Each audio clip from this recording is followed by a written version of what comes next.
Hare Krishna, all of you. Sorry for joining 5 minutes late. I just finished 7 to 8 advanced level 2 class. So Hare Krishna, all of you. Come on, Hare Krishna. We are meeting after 2 weeks. It's like after a Hare Krishna Mataji. Hare Hare Krishna. Krishna Mataji. Hare Krishna Mataji. Hare Krishna. Hare Krishna. Krishna Fully charged Mataji. up team. Hare Krishna. Hare Krishna. Thank you so much, Hare Krishna. Tandita, thank you so much for coming there and giving me a heads up and keeping the class occupied. Thank you so much for the help.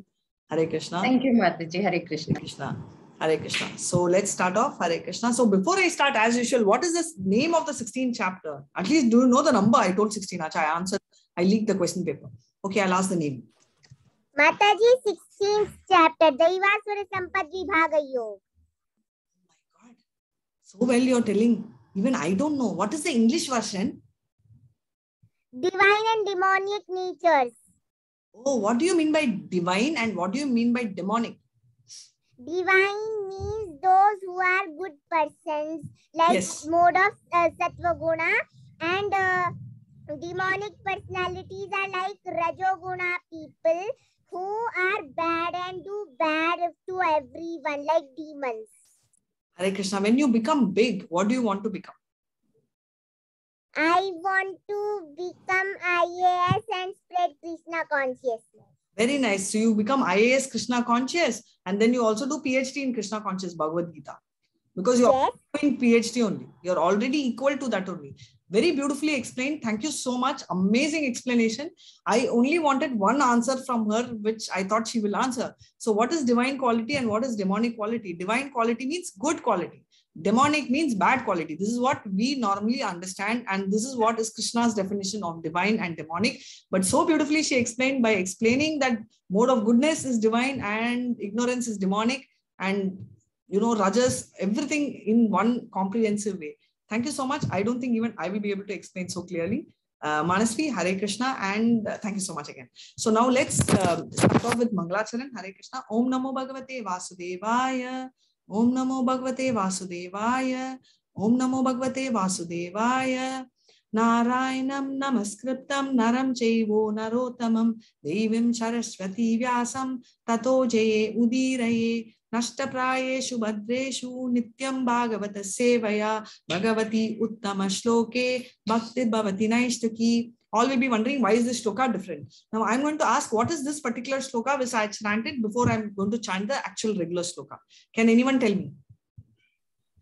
Srimad Bhagavatam. Thank you so much. So Srimad Bhagavatam, and I would like to introduce Srimad Bhagavatam to each and every one of you because we have 16th chapter. I'm sure all of you would have started because Bhagavad Gita is about song of Krishna and Srimad Bhagavatam is about, it is song, Bhagavad Gita is song by Krishna, right? Srimad Bhagavatam is the song about Krishna, everything all about Krishna. And this is a practical explanation of how devotees have lived their life in Krishna consciousness.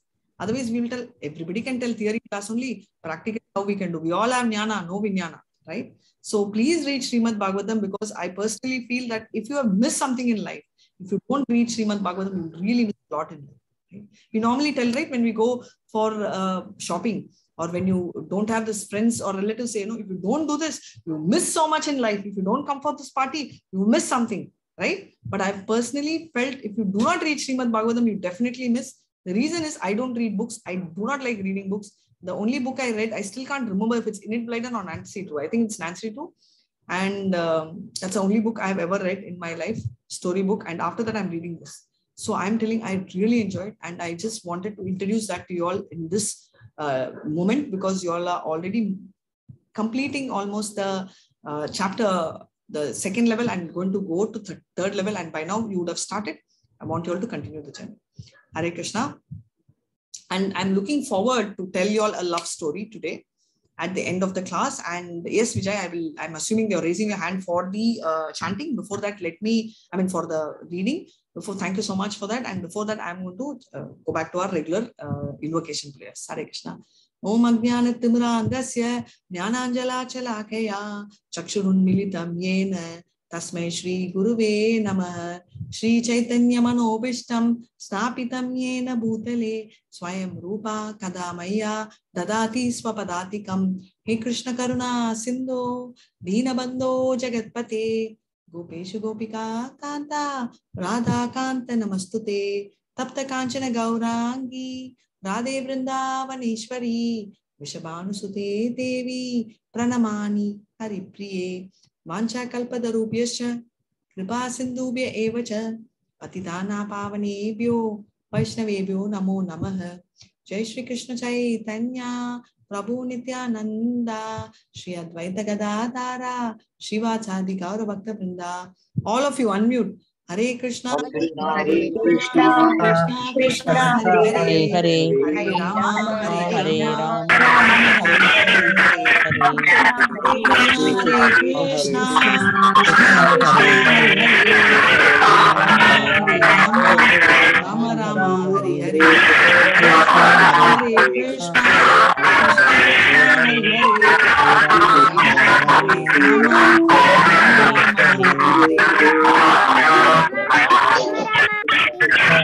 Hare Krishna.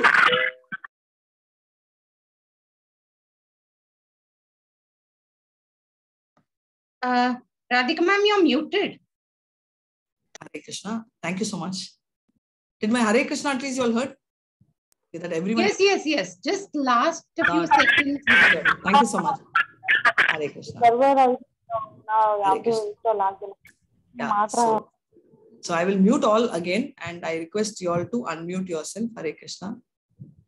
So divine and demonic qualities, as a simple language, I said good and bad qualities. Let's pay our obeisances to Shishi Radha Govinda. And what are we talking about is chapter 15. So chapter 15, what are we specifically talking about is 15.1 to 15.5, becoming detached. So let's go ahead and do this. Please go ahead and, okay, let me quickly tell you. 15 chapter would have been bygone, right? So long. So 15 chapter, can you, the moment if I tell 15 chapter, what do you remember? What comes in your head? Can anyone remember what comes the moment I tell 15 chapter? Mataji, the reflected banyan tree only. Very beautiful. Thank you so much, Manasvi. You're such a savior for me. Banyan tree, right? Reflected banyan tree. So what are we talking about in a banyan tree? Ulta, right? Udva Moolam. Ajan Sakim. So it's like Ulta, it's upside down. Brahma is on the top and mode of goodness is represented on the top branches of the banyan tree. So all of them, you know, all the demigods, Devata, Saraswati, Ganesha, all are there. The middle represents the mode of passion. And the bottom part, as you go down, represents mode of ignorance. And if you're caught in the banyan tree, what are they telling? Detach yourself with a weapon of knowledge, right? You cut it out and come out, right? So that is what it speaks of. And therefore, Purushottam Yoga talks about various types of transmigration, how we jump from one branch to another, but don't run out of it, right? And Purushottam Yoga, Krishna's position as the maintainer. Krishna maintains, right? So that is what we explain. And 16 to 20, Purushottam Yoga, the 3 shlokas. We already saw into 15.15 is a very beautiful shloka. If anybody remembers 15.15 shloka? Yes, Mataji. Please chant Hare Krishna. Daivasya chaham hridhi sannivishto mattas mritir jnanamapohanaicha Devai rahamiva vidyo vedanta kridveda videva chaham. Hare Krishna, such a beautiful shloka, so well chanted by our Manasvi. And what does it say? It talks about the whole Veda, right? Ultimate purpose of Veda should be Krishna, right? And Krishna is just he is the one who gives the memory, intelligence, and remembrance, right? At the same time, forgetfulness. Why? Forgetting about our attachment to material world. Forgetting is also a boon, right? So many times we remember it's painful. We have to forget. That is there. And more than anything, it's like our exam, right? Many times we write exam, we won't even remember what we wrote. I have experienced that. Any of you all have experienced this? After the examination, all you come and ask what I have no idea what I wrote. Yes or no? Can you relate? Of course. Yes, Mataji, I can't remember what I wrote in the exam. Valasvi, you should not tell that. Very bad, but very nice. So sometimes it happens, right? So what is happening? Vedanta with Vedakrit. Veda is written by him and Veda with, right? He is the full knowledge. He's got all knowledge, right? So that is what it is. So he is like excellent. Such a beautiful quality Krishna is mentioning. So why am I saying this is Krishna is all in all, is super. Nowhere can you come close to Krishna. right? So that is what is the beauty of him. And he is not only the writer of Veda, the ultimate purpose of Veda can be him. He writes it and he also knows. He's a knower of Veda. That's a point which is very important. 10th chapter, we had 4 shlokas called the Chatur Shloka Bhagavad Gita. Can you tell me the number of the shloka and the content of what it says? Can anyone tell what it is? 8, 9, 10, 11. 8, 9, 10, 11. Very nice. Thank you so much. 8, 9, 10, 11, ma'am. Hare Krishna. Thank you so much. 8, 9, 10, 11. What does it talk of? Does the shloka tell how do we cook, how do we read, and how do we sleep? No, Mataji, there are material things. Sorry? Yes, Mataji. Hare Krishna. You were saying something? Aham sarvasya prabhu matta sarvam pravartite iti matva bhajante mam buddha bhav samyasa. Very nice. Amazing. Mataji. Very nice. Madgat prana prana Matchitta madgat gana bodhyanta paraspram kathanta cha mam nityam tushanti cha ramanti cha. Tesaham samu. Yeah, something like that. I forgot little. Okay. Hare Krishna. So what is the content? So nice. Mataji, main content is about Krishna. So I am the source of everything and I am the seed giver for everyone. Very nice. But what does it tell? All the 3 shlokas, what does it convey? Whatever you told me is right. But what does it convey? It conveys Sambandha, Abhinaya, and Prayojan. Sambandha is relationship with God, and Abhinaya is the process, right? The procedure, and the goal is the Prayojan, right? So very clearly the Vedas, right? There are different kinds of Vedas which we summarize. Same thing is repeating here. So we have this 16, 17, and 18, which again talks about Sambandha, Abhinaya, and Prayojan. So that is what is reiterated. So I told you, right? So here we reiterate. So this chapter is fairly small and easy. So we can take some stories also today. 16.1 to 16.6. So you're talking about, Krishna is talking about transcendental qualities and demonic qualities and what they are. 16.7 to 20, the demonic nature. What are we talking about? What is this demonic nature is what we'll talk. Particularly, what is he addressing? So now transcendental qualities, he talks 26 quality. And these are qualities which we may have in small quantities, which we have to increase. If we don't have, we have to bring it in. And demonic qualities are those which are only 6 qualities, but 6 is good enough for destruction. Example, Hiranyakashipu and Ravana had 6 quality only. But that is so bad, and all of us will have small traces of all this 6 quality. So the demonic nature is described in 7 to 20, and our importance is 21 to 24, where we should escape to the supreme destination. How can we, like we saw the banyan tree, how you can untie yourself. So here we have to see how we can kill these demonic qualities and get the transcendental qualities, right? So chapter 15 describes the banyan tree of the material world, how the modes nourish them. We saw, right? The modes are only like giving food. All these, which we explained. Same way what happened, the roots of the banyan tree are compared to the activities, right? Living in whatever activities he's doing, both auspicious. This side is pious activity, this side is a impious activity. Whereas 16 talks about how you can elevate, right? We are here, how we can go up is explained in that banyan tree. So 16 is a direct, like climbing the banyan tree. Keep climbing, climbing, climbing, climbing, and go to Brahma, and then from there go off to direct Loka, which is Golaka. And here he says how a demonic quality and the mentality drives one to both happens. Divine you go up, demonic you go down. So banyan tree. So this is like your travel journey in your banyan tree. So today we are going to see your travel path, right? So it's like a route map. We also write, okay, Goloka Vrindavan, what we take, our visa we have to take, which is chanting, right? Flight we charge, we are already in the flight and we're going to take off. We also should know in the process what happens is, there is this tree which is blocking us, right? And in this tree, we are now holding the tree and climbing. Either we can go or we can dive down. Whichever we want is our choice, and we are going to talk about it. Now, section A talks about transcendental qualities, which is already explained, right? Yes, Prabhu, you can read this one. Hare Krishna. Lord Krishna lists 26 characteristics of saintly people, qualities that elevate one on the banyan tree and ultimately lead to liberation. Hare Krishna. Thank you so much, Prabhu. Very nice reading. Hare Krishna. So very clearly, these 26 qualities are described in so many places. We also have a description of that in the 13th chapter. We will also see that now. And in the 12th chapter also, they explain very clearly so many qualities. So it's not just one time, it's reiterated and quickly it is given here. Please go ahead and read, Prabhu, the qualities.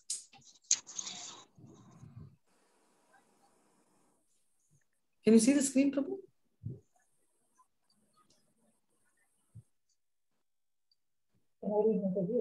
Yeah, please read, ma.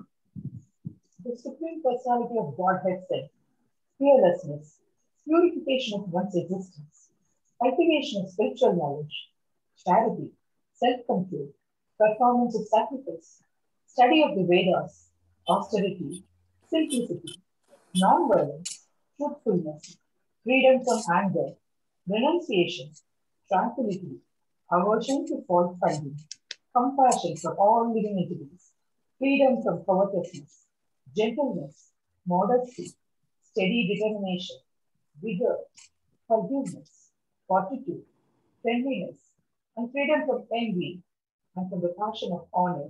These transcendental qualities, O son of Bharata, belong to godly men endowed with divine nature. Thank you. Hare Krishna. While we are going to explain and understand these qualities, O son of Bharata is telling, because he comes in the Bharat Vansh, same dynasty, he says, belong to godly men endowed with, so all godly men have the divine qualities, is what he is saying. So fearlessness, abhayam, right? Absolutely no fear. A classic example is required for a sannyasi. You know why? Because if someone goes to a forest, he should, and it's a most important qualification because he has to be alone. So what's the main fear we have? Why do we always go with a company? It's always, maybe if I fall sick, right? It is not on a normal day. Why do we have a stepney for a tire? It's always when the main tire goes on puncture. Do we ever use the stepney unless it's a requirement? No. But we always carry the stepney throughout, right? So that's our fear. Anxiety is always seen, not just in stepney, but in our life, right? So we need someone with us because we feel that, why do they say get married?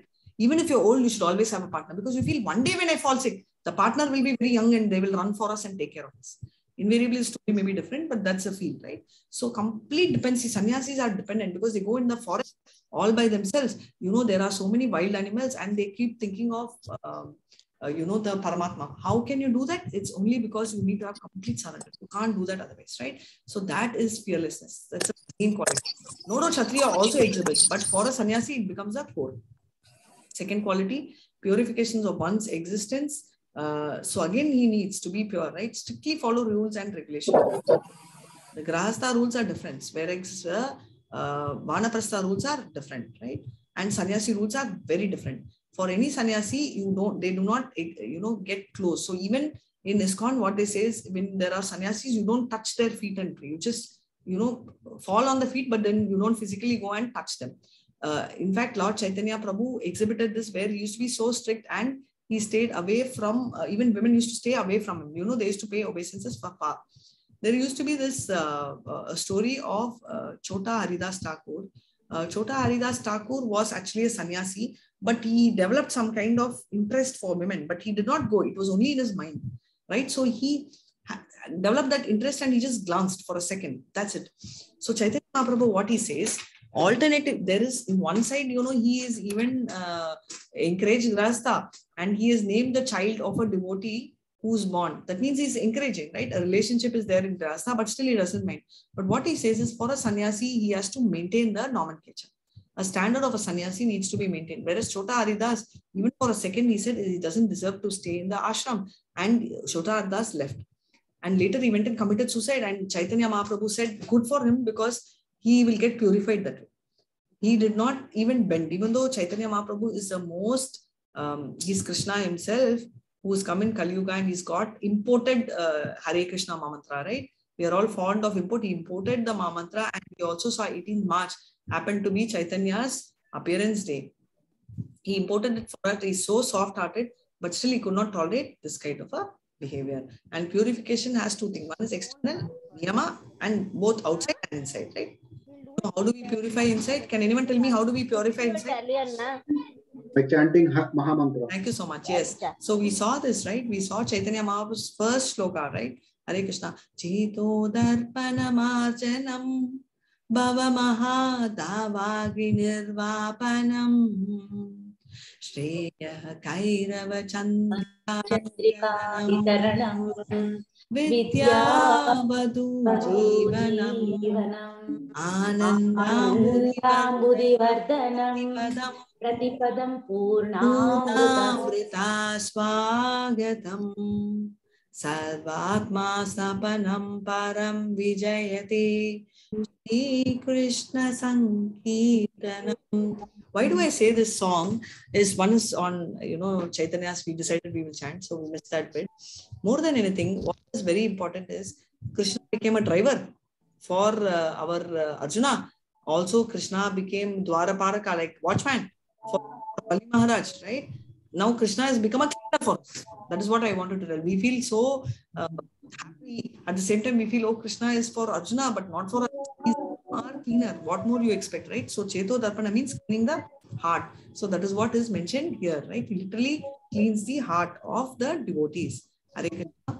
Now the third one is cultivation of knowledge. We see Jnana Yoga Vyava Sthitu, which means sannyasi ashrama again. So what happens? Development of Jnana. This transcendent, why does he go and beg door to door? He gives knowledge to them and gets food in return. So there is no account, and it's applicable even in ISKCON. Not a single sannyasi has a bank account. He is completely dedicated to that. Hare Krishna.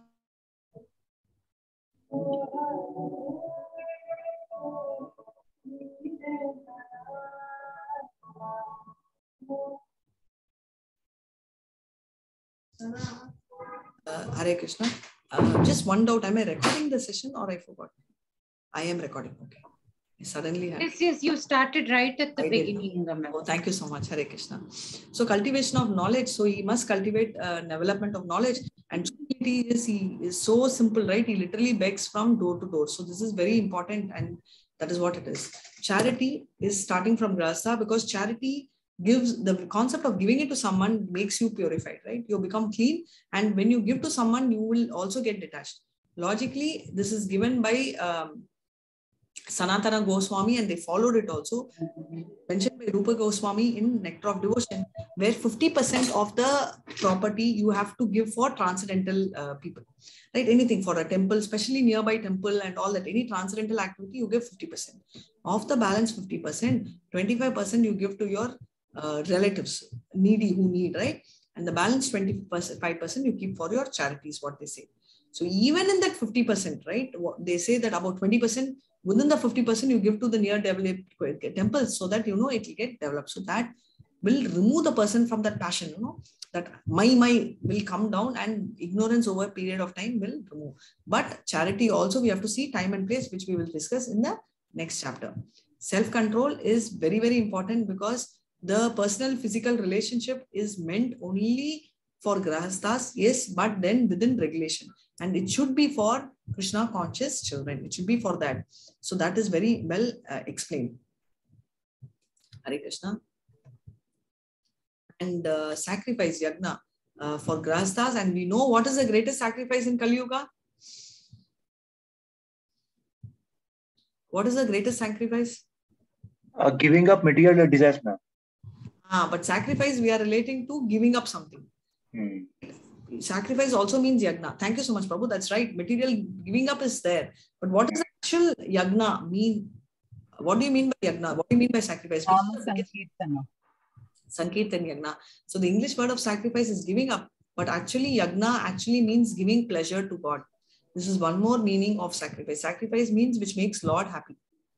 Right? Which makes Lord very happy is Sankirtan yagna, which is the most inexpensive, because you don't spend anything. What is the cost of one round of chanting?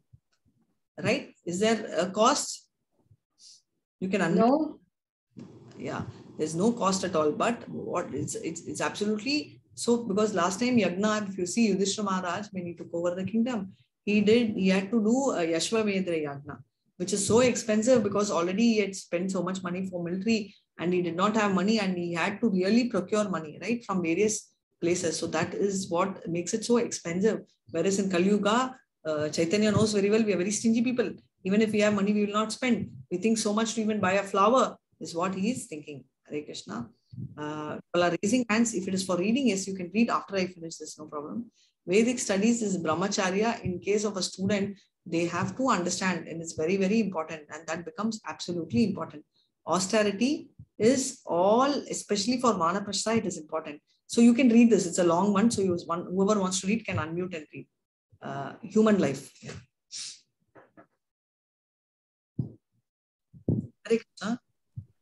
Please. Human life, and therefore Vedic culture is meant for liberation. For that, tapasya is a must. One must retire after household life, approximately 50 years of age. Austerity can be of body, mind, and tongue. Refutes show bottle spiritualists who says that there is no need of austerity in life and one can go on speculating. Such philosophy attracts many followers. Hare Krishna. Hare Krishna. So what are they telling? They are telling that human life, right, is meant for liberation, right? Isn't human life only meant, you cannot think of making money, you should only think of liberation. That is the perfection of life, right? Mukti. Dharma, Artha, Kama, Moksha. Dharma is religion, Artha, Kama, most economic development, right? Finally, liberation is what is the end, Moksha. So what? So please be on mute, right? I'll mute. So this is what it is talking about. So austerity can be done for body, mind, and tongue, right? You can have for the body also, you can have for the mind also, and we'll have for the tongue also, right? All kinds of austerities are mentioned very clearly and refused, right? Show bottle spiritualism is totally refused. They say do not do any kind of show bottle spiritualism because they say there is no need for austerity in life. One can go on speculating, but such philosophers attracts many followers. Do not do any kind of show bottle spirituality is what is being explained, because many of them who are talking about, we already saw in the 3rd chapter, is Mrityachara. People try and tell that living, we have one life, let's enjoy, and they call themselves as let's enjoy, and they will keep the danda in hand, stick, and whatever sannyasis are holding, and they keep smoking, right? So that is all show bottle spiritualism. We also come across a lot of them, like even those who are preaching for many years, 10 years, 20 years, they appear to be very devoted and all externally, but internally the cleansing is not happening. If they see another teacher who's very smart, who's very recently elevated, they start feeling very jealous and they will try and stop their progression. They will try so many ways to even give them opportunities to teach, right? So these are all some kind of show bottle spirituality. If you genuinely want to help the person in case of shortfall, hold the hand of the person. That is good, rather than push the person apart. So you will face all this not only in the material world, also in the spiritual world. So that is why this is highlighted. Hare Krishna. Simplicity, simple and straightforward. Even to your enemy, you can disclose the truth. I will tell you a story of simplicity, which is a love story at the end. Just remind me. So that story is about Arjuna and Subhadra. And all of you will know this story, but still I wanted to tell that story again. So what is simple? Simplicity is to be so simple that you can tell to enemy. Example is Yudhishthira. He is so simple that he will speak truth only, whatever happens, right? Non-violence is not only non-verbal or verbal, even if you think it will affect. Now, there was a research which is done. They kept the two boys away from each other, and the boy was asked to think bad about the boy in the other room, and he felt very uncomfortable. When he thought good, he felt good. It's a psychologically proved one. Your thoughts become actions. In Kali Yuga, you have a bumper offer. You know what? Whatever you think, no problem. You will never be penalized. Whereas in Satya Yuga, even when you think, it becomes bad. That's why chaste women comes from thinking. But ahimsa, remember what you think, become your action. So that is there. You will not be penalized, but sooner or later they will become action, right? So if I keep thinking, it will show. Like I was just giving you an example of a teacher. She may be such a long teacher for many decades, but if she keeps thinking, you know, what is it thinking negatively? What happened? It will come as an action, and eventually she will stop someone's progression. Stopping someone means it's Krishna Katha. You should make more people tell, right? Krishna loves them. Imagine if someone is stopping someone from progressing or teaching Krishna Katha, it means that they are heading towards, from whatever we saw, right? From divine quality, they are slowly going to downgrading to the demonic quality. So that's very, very important, right? So that is ahimsa. Truthfulness is satyam. Satyam is you're so honest. There is absolutely no reason for you to hide. That also in the same story which I'm telling at the end, we will cover. Prabhu, please read this Satyam so they'll understand. Hare Krishna. And before that, ahimsa also means Krishna. Soul needs Krishna. We have to give.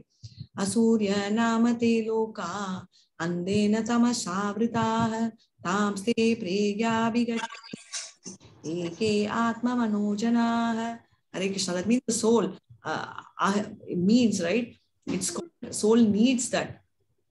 Krishna, if you don't give, it means that you're killer of the soul. And that's explained in the third shloka of Isha Upanishad, which you'll start learning from your level 3. Yeah, it's called Atmaha.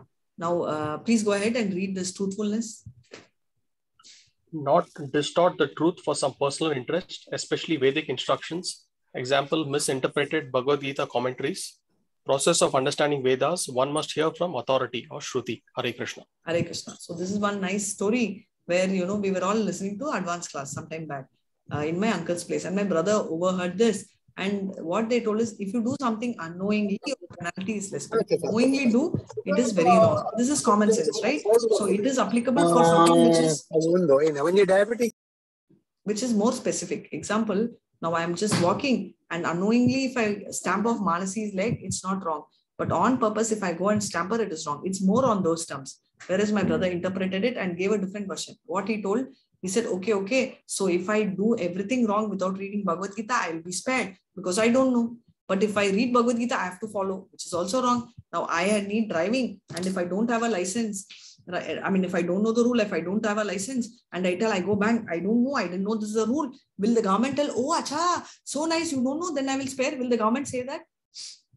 Will any government say that in the lack of knowledge is agreed? Or will you be taken to jail if you go and kill someone in the road without knowing?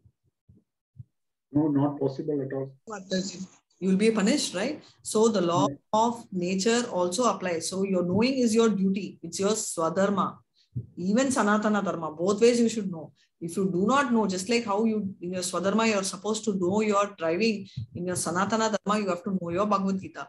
If you do not know and you hit someone, you'll be arrested, right? Law of nation applies. Same way, law of nature applies if you're not knowing the rules. So that is very important. So therefore, many people misinterpret in their own way, right? Many times they say, where is Bhagavad Gita mentioning about non-vegetarian? No, it doesn't talk about non-vegetarian. But Krishna has given a Manu card saying that Pushpam Patram Payam Toyam, right? Very clearly what he needs to. Mataji, Patram Pushpam Thank you so much. Hare Krishna. Patram Pushpam Payam Toyam. So if you don't follow that, then you're deviating and you're eating a sin, right? You're eater of sin. Right, that is very important that you follow the menu card. So if you deviate itself, it's a sin. So now imagine ahimsa, killing animal. Will they even agree? Hare Krishna. So this is there, and freedom from anger. Even if there is a provocation, you should be tolerant. Tolerance, he speaks of it. In which first, when does Krishna talk about tolerance? In which shloka he talks and which number, or you can tell the shloka. In the entire Bhagavad Gita, which shloka first time he talks about tolerance? Sidoshana Sukha Dukkha, second chapter. Karpanya dosha, exactly, 2.14. Karpanya dosha, you know this shloka, Manasvi? Can you explain? Can you chant? Karpanya dosha, okay. 7th shloka. Okay. Karpanya dosho pahata svabhava pritchami tvam dharma sammudha chetaha yachreyasya nishchitam bruhi tanme shishyastimam shantimam tvam prapannam. Hare Krishna, thank you so much. Right, so anger is so very clearly he says that tolerate, Arjuna. Tolerate, just like how in cold climate early morning they take bath, unlike earlier nowadays they put deodorant and go without bath for days. Earlier they used to take bath at 4 a.m. in cold water. Same way, hot sun is there on the top of your head, right? Burning hot, middle at 12 o'clock, you keep blowing and having fire and you cook. How women tolerate in hot summer sweating, that is what is tolerance. Like that, you have to tolerate. Anger, why you tell kama esha krodha esha, we saw, right? All this leads to downfall, is what we saw. Renunciation is Tyaga, using things properly, because all are Krishna's. When I say things, I'm talking about our body also. We do not have any right to harm our body, either by walking in fire, hitting ourselves, cutting in blade. No, because it's not our property. Can I just tell, okay, I borrow a pen from Manasvi and I'll break the pen? What will you tell? Can I just take the borrow pen? All of you will give. But can I break your pen? Because it's not mine, right? Like this body is not mine. I don't have the right to do. Tranquility, Santa, that is unaffected by disturbing emotions. Equipoise, good, bad. Some bad news, oh my God, I've lost my mood. I can't do anything. It's very difficult. Aversion to fault fighting. Okay, I call a thief, that is okay, nothing wrong. You have to call a snake, Scorpio, Scorpio. But if someone is simply finding fault, which is wrong, right? So simply trying to tell, it is very, very wrong, right? Sometimes some people in the name of perfection have this habit of fault finding, right? So I know a devotee who progressed so much, right? So I knew her own teacher felt very bad and she started finding fault on her. So much she started finding fault that when sometime back she told her, no, you are not really qualified to teach, which she should be the guide.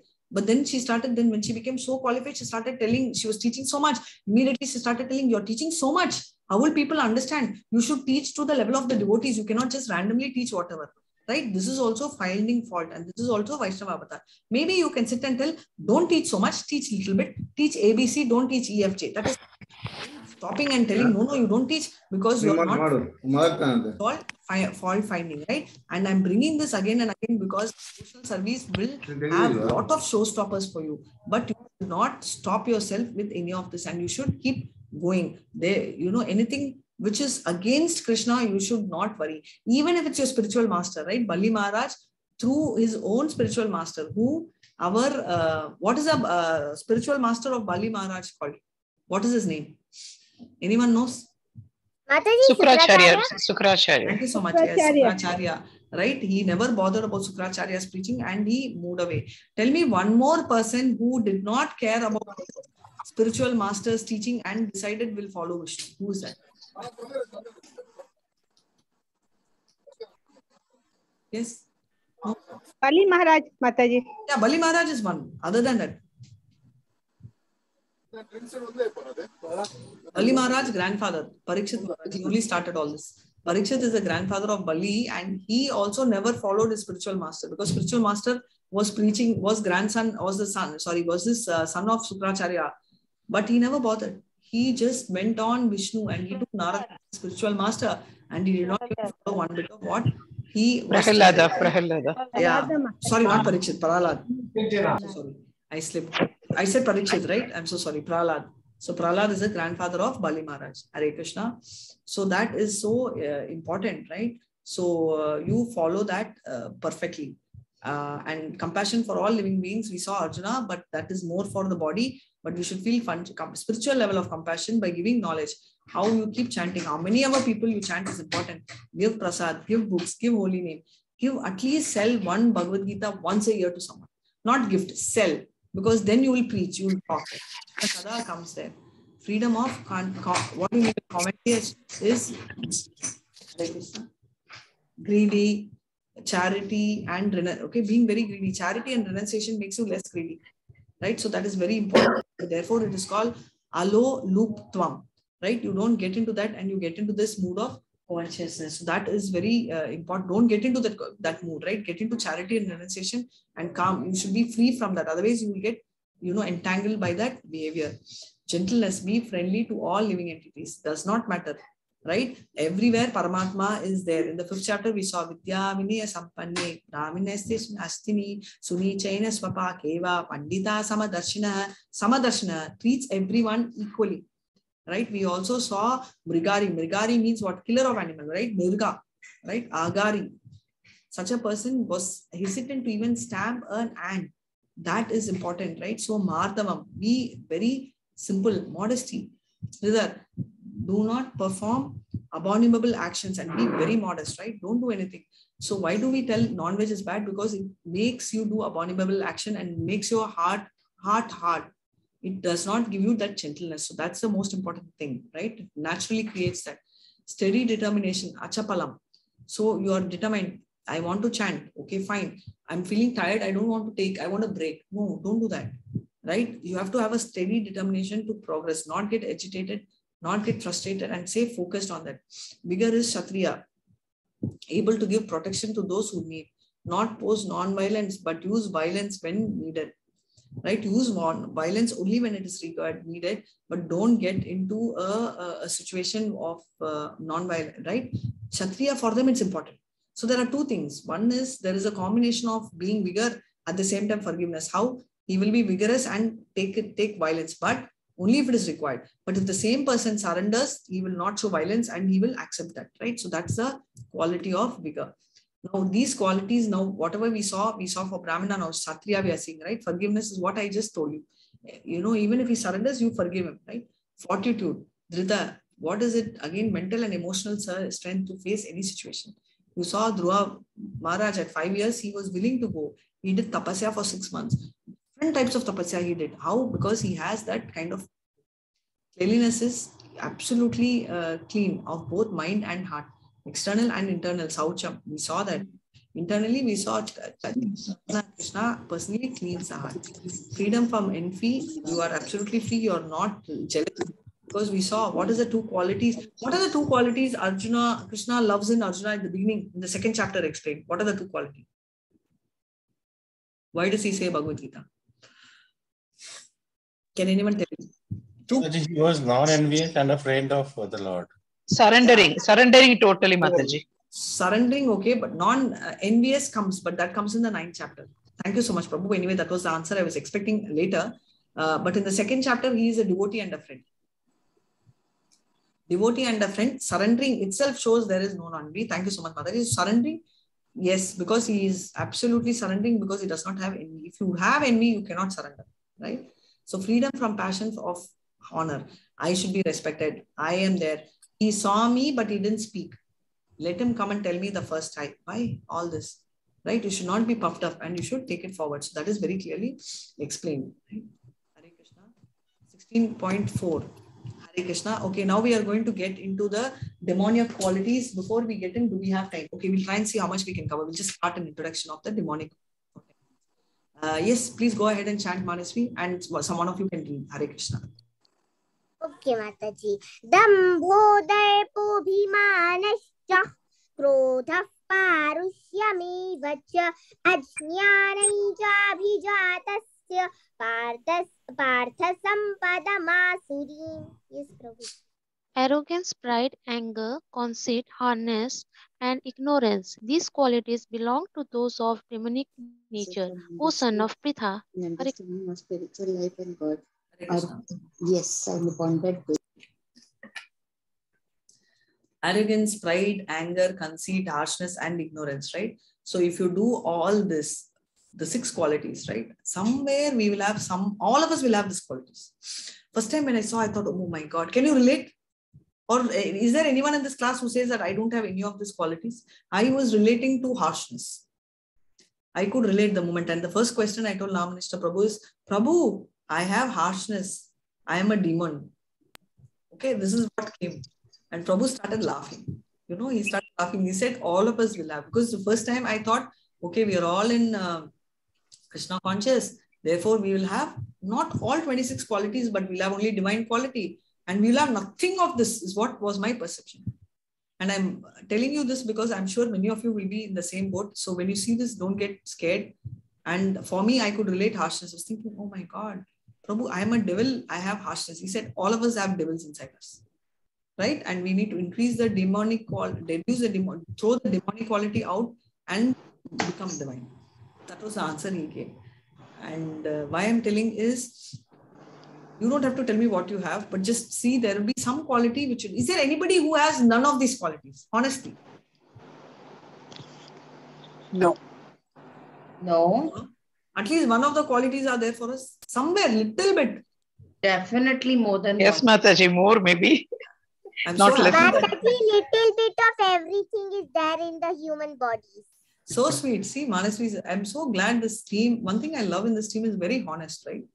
There's absolute transparency. This is a divine quality. This is a divine quality. We just read, right? We just read, simplicity means being so honest. You relate simply, simple and straightforward. And I see that so much in this team because very open. Even the small child, Manasvi says, little bit of everything is there, right? That's what it is. Because you have to know, if we don't know what we lack, we will never know where to correct. Very important. Hare Krishna, 16.5. Okay, Mataji.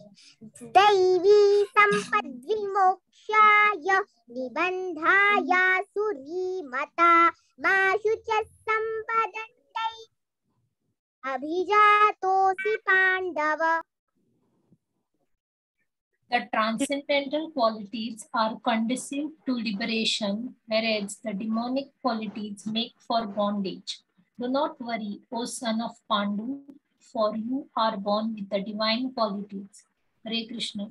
Thank you so much. This is a very important shloka because many will be telling why Arjuna was told Bhagavad Gita. And is he okay? Is he great? So he's very clearly telling you are born of divine quality. So Krishna is telling. Now you may tell, no. We are no one to tell. Na? Krishna itself has told that Arjuna, you have all divine quality. And I see a lot of them keep telling Arjuna, no, he was a womanizer. He liked this girl. He went after this girl. Then many people also tell, oh, Arjuna, maybe he's a non-vegetarian because he was a Kshatriya. Maybe, Kshatriyas go in hunting. Maybe. So why are we maybe? Should we maybe? When Krishna is telling, no, you have divine quality, who are we to come and comment about Arjuna? Do you know who Arjuna was in his previous birth? Can anyone tell me who was Arjuna in his previous birth? He was Nara Rishi. Nara, Narayana are two people. Narayana was Krishna, and perfectly right, Mataji. He was Nara. Nara was Arjuna, was a twin brother of, along with him. So he's always come earlier also. Now coming to the next point, right? Who was he in his later birth after Bhagavad Gita? That is in Chaitanya. Mataji, is it related to that demon story, Nara Narayan one? Yes. From which Karna was born? Yes, exactly. Beautiful. So that Mataji, he was Ramananda Rai. So much. Where did you learn the story? Why don't you tell the story to the audience here? Tell the story. Many may not know. Let us all hear. Wait 1 second. Wait. So, Stop. I will make you spotlighter. Is your face there? Where are you? I can't see you. Thank you so much. Oh, thank you so much, Anita Mataji. Please go ahead and tell now. Tell the story. So mainly first Arjun was as... 1 second. Let me mute. Just 1 second. Yeah, go ahead. Now you start. Hare Krishna. So actually Arjuna in his previous birth was as Nara and Narayana. Nara means Arjuna and Narayana means Krishna. So after this story, you will understand how Krishna, what means Karna was born. So and they were both the fourth avatar of Vishnu. And then the one demon was there. He got an avatar from Surya Deva. So Surya Deva given him Sahasra Kavacha, which means 1,000 Kavachas to protect him.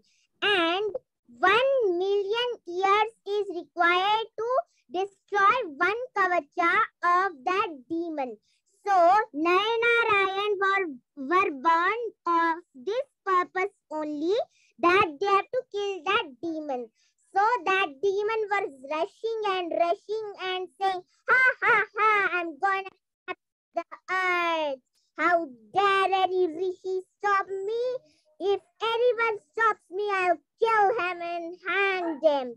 Then he was going to Narayan's home as well. Then Narayan, they were meditating because they knew that only 1 million years meditation is required for each Kavacha. So Nara was getting ready with his meditation and Narayana had already done meditation. So he gone to that demon and he destroyed 1 Kavacha of that demon. So after that, Narayana died. After that, Nara completing his meditation, then he, with the Mahamrityunjay mantra, he restored Narayana and then he gone to fight. Then also Nara also died and then Narayana, then he woke up him with the Mahamrityunjay mantra. And after that, Narayana also meditated for 1 million years and the cycle gone on.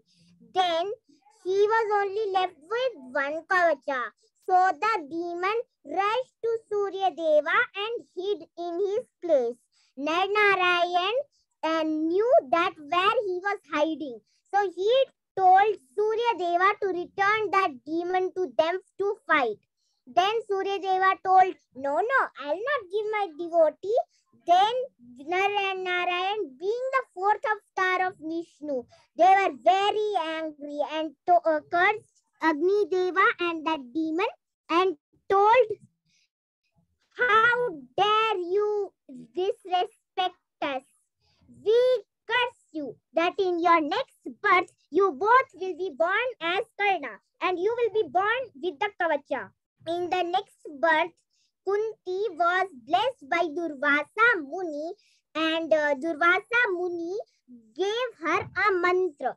That mantra she wrote and then she could get child from any of the devatas.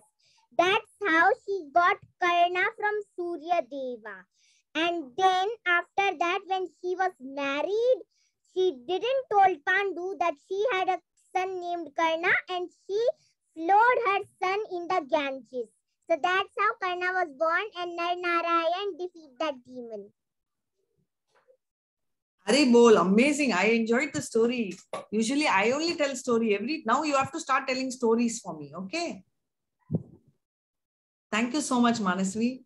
A big Hare Krishna for the small child. Hare Krishna, Hare Krishna, Krishna Krishna Hare Hare, Hare Rama, Hare Rama, Hare Hare. You continue to tell so many stories. Amazing. I really enjoyed. Thank you so much. And attendance link is also there.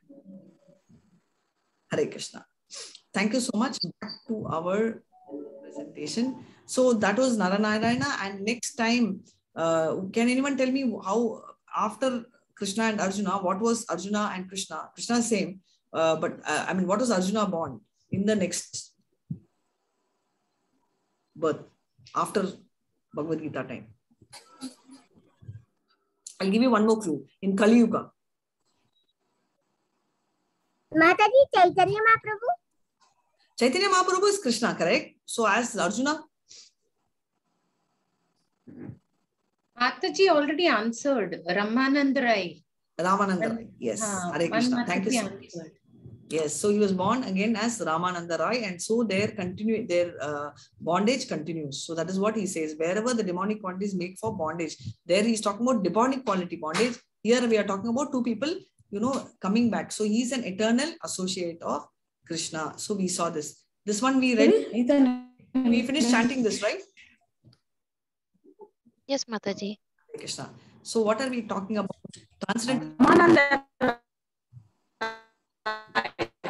Transcendental quantities are conducive for liberation, whereas demonic qualities are putting you in more bondage.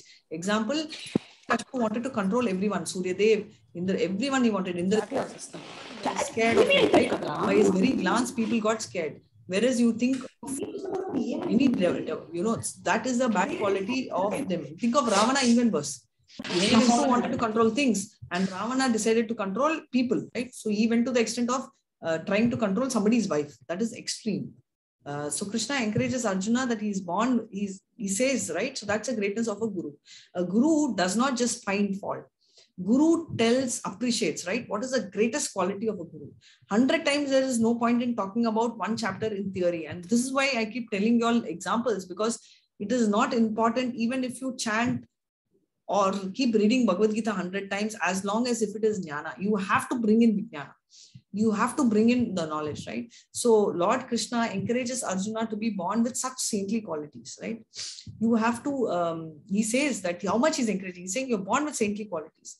And his fighting is not demonic, because Arjuna is so compassionate and he thinks killing someone is bad and this is demonic. So Arjuna is being clarified by Krishna that this is not demonic, right? This is what a guru will do. Keeps encouraging the Shishya and not discourage the Shishya and give them direction. On what basis Krishna considers that Arjuna is born of saintly qualities and his fighting is not demonic? Since Arjuna considers pros and cons, that is the difference. Whereas Duryodhana is not bothered. He knows people are willing to die for me. He takes it as a pride. But Arjuna is thinking, oh my God, opposite side people will die. Even if they are going to fight against me, I don't want them to die, right? to perform the regulative principles of different orders is very important, because the Varna Ashram, Varnas, will help you to elevate and reduce your demonic qualities. So that is explained so well. Hare Krishna. Yes, Ma, you can chant this. Yes, Mataji. Dvau bhuta sargau lokesmin daiva asura eva cha daivo vistarasya prokta asuram partha mishrinu. O son of Pritha, in this world there are two kinds of created beings. One is called the divine and the other demonic. I have already explained to you at length the divine qualities. Now hear from me of the demonic. Krishna. So he's very clearly telling that I have already explained the divine qualities, but going forward, I'm going to start explaining the demonic qualities. So two kinds of people which are created. One is the divine and the other one is the demonic. What is the difference? What is the difference? What is the difference, divine and demonic people? Divine people are good persons and they help everyone. Demonic people are bad persons and they don't do any good and they do bad to everyone. Exactly. So what, that is very nice. Good and bad, our definition. So how do we define good and bad? How do I know who's good? Divine people follow scriptures. Thank you so much. And demonic, they do not follow scriptures. Thank you so much, Radhika Mataji. Very nice. Divine people follow scriptures and demonic people do not follow. That's the ground, right? Because we are good and bad. Our definition of good and bad will vary, It's so confusing. So here they clearly tell that divine following as per scriptures. So both are born to Prajapati. The only difference is how much they follow scriptures. So with this, we will end the first section. We will continue this tomorrow. And thank you so much for the storytelling.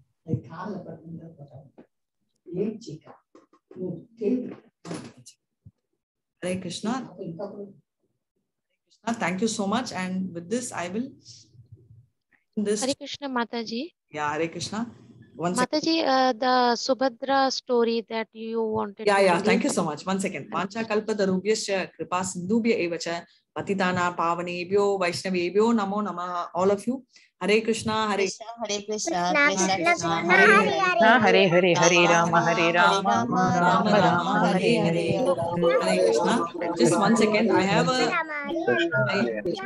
have one devotee listening to my.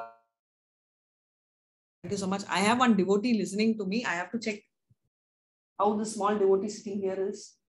No, I'm not checking. Hare Krishna. So I will tell Subhadra's story. So and Arjuna's story. Okay. Before, so what is the speciality of this story? And thank you so much for remembering. Yes, thank you, Akshay. Hare Krishna. Thank you so much. I'm glad you enjoyed. So we're going to start this journey, right? So we are now going to the love story, and the love story has a preamble to it, right? So the preamble is that Arjuna is supposed to go on exile. I'm not getting into the details of why he has to go to exile and all, but he had to do a 1-year exile. So the last 4 months was left and he traveled.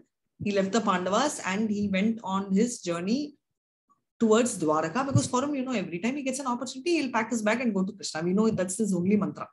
So now he goes to Krishna and he goes to Dwaraka 4 months before. And remember, when he is going on exile, he's more like a renunciant, right? Like a sannyasi, because he's not going to be a king or someone. He goes and sees Krishna, and Krishna, for a change, instead of welcoming him, he tells differently. He asks him 2 questions. First question he asks is, I just want to tell you something, that Subhadra, my sister. He said, yes. That she's been engaged to whom? Does anyone know? Duryodhana. Yes, Duryodhana. So Arjuna's double heart attack, right? One is that he loves Subhadra. And second thing is, he does not like Duryodhana. Now, he also knows Duryodhana is not a great guy. So it's like the genuine love, right? Not like us. Okay, you don't come for me. If you don't get me, you should not be given by anyone. I will kill you. No, that's not the love, right? Here, this is a different concept, right? Very genuine. So how did Arjuna start liking Sumatra? Shravanam, right? We always talk about Shravanam. So I will tell how this happened. So Subhadra, I don't know the name of a friend. There's a friend of Subhadra who incidentally meets Arjuna also, and they have interact many times. So that time he has heard a lot about Subhadra. No doubt Subhadra is his cousin and he knows about her. Because of Shravanam, right? Shravanam is one of the 9 processes. Why we stress is because that Shravanam, same as Rukmini heard from Narada about Krishna, Krishna hears so much about Subhadra through this friend, and through Shravanam, he gets a lot of involvement, right? So much he is involved, and he comes there, and we saw simplicity, right? He is talking to Krishna about his own sister, does not hide, and he is just there in an exile, but he very openly tells, yes, I like her. He very openly admits, no amount of hesitation. He says, yes, I love her. And he admits to Krishna. Now, Krishna already knows he's the Paramatma, but still. So what he says is, let me give you an idea. First you go out. Don't enter Dwaraka now, because they will recognize you, right? You are coming in the same form. Little change is okay. Now grow long hair, become a sannyasi and come. Arjuna is confused. I am talking my love story and Krishna is telling me sannyasi, right? So we all now relate to Devadas, right? Oh my God, is Krishna telling Arjuna to become Devadas? He's talking about not renunciation in Bhagavad Gita, in the battlefield. And now he's telling a different version. What is this 2 versions, right? Don't we feel it? So now that's a totally different story. So he has a reason. So he says, do this. And Arjuna says, yes, I will do. But I will go, and when do I come? He says, come after 4 months. Just not exactly 4 months, come after 2 months. And stay here for 2 months and don't reveal yourself as Arjuna, because they all know deep inside love cannot never be hidden. It will show all over you, and somewhere deep inside everybody knows that for Subhadra. Therefore, if you come here, all the eyes will be watching you. And now, Yadu is also not simple. You all know who are Yadus, right? Yadus are also personal associates of Krishna. So they are as powerful as Krishna, and no way you can underestimate a Yadu, right? Because they're all warriors. We are not comparing Yadus with Arjuna, but Arjuna is all by himself. He's alone. Okay, the whole Yadu will be like an army to protect. So, and he says, do one thing. After 2 months, you come. Kidnap my daughter, sister, and go. Arjuna is like, what? Kidnap? He says, why are you behaving like this? For a Kshatriya, it's not very uncommon, right? So you first come and go and meet Balram in the same sannyasi. Don't reveal Arjuna's thing. And you can see my sister, right? And you'll find a good opportunity, you kidnap her and go. So what Arjuna tells, and he says it's common. In Kshatriya, it's common, right? So Arjuna says it's okay, but he says that I need to know about Subhadra, right? I have not spoken to her. I have not proposed her. I do not know if she likes me, right? So he tells Krishna, I will do, but I will do only if I know that Subhadra loves me. He says, very good. Figure that out, right? Arjuna knows that Subhadra also likes, but he doesn't, I mean, it's not Arjuna. Krishna knows, but he doesn't want, see, that's why he's a Paramatma, right? He's very silent. He will not reveal anything. It's your headache, you find out. So he says, I'll create an opportunity, you figure out. And if I know that she likes, I will take her and go. But otherwise, I will not do, right? So very nice. You can see, even though it is there, scripturally allowed, he says, I do not want to force her against her will. So he goes now, because what happens? Now Subhadra is, now tell me, where does Subhadra live? Can someone tell me, where does Subhadra live?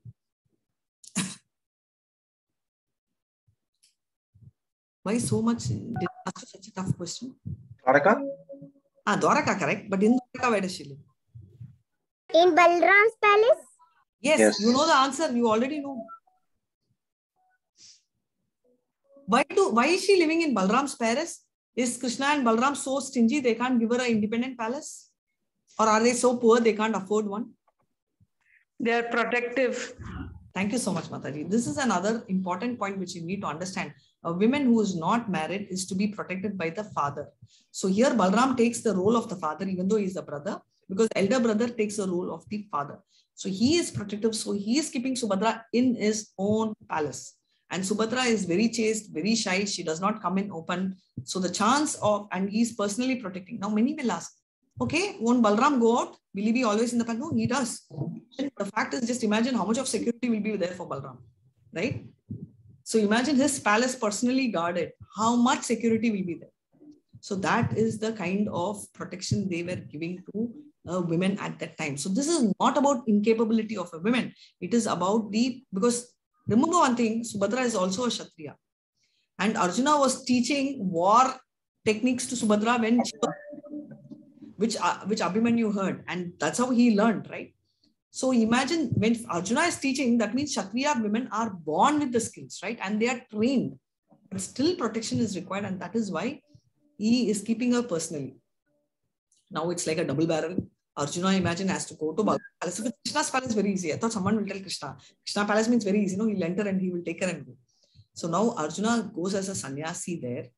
And Balram gets very tempted. Oh, any sannyasi comes, he has to call Subhadra, because all glories to Subhadra, all credits goes to serving a Brahmana gives her rosy point. Okay, now Subhadra comes and serves. The moment she sees him, she gets disturbed, right? Something is disturbed. She doesn't know it's Arjuna, but something is terribly disturbing her because his body language, his body itself is not like a Brahmana.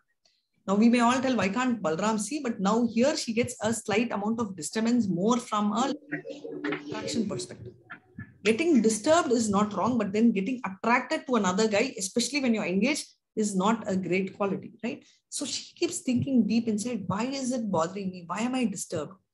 She doesn't find an answer, but then she sees, his shoulders are so broad. He's so handsome. It's like perfectly, what do you tell now? Well, when you do exercise and all, well built, right? And so perfect body, whatever you call today, everything is there. So nothing of a Brahmana quality. Doesn't raise curiosity, but gives her some kind of disturbance in her. Now, this is what I told, simplicity. Does she stop there? No. She goes to Krishna's palace. She meets Krishna and she openly tells.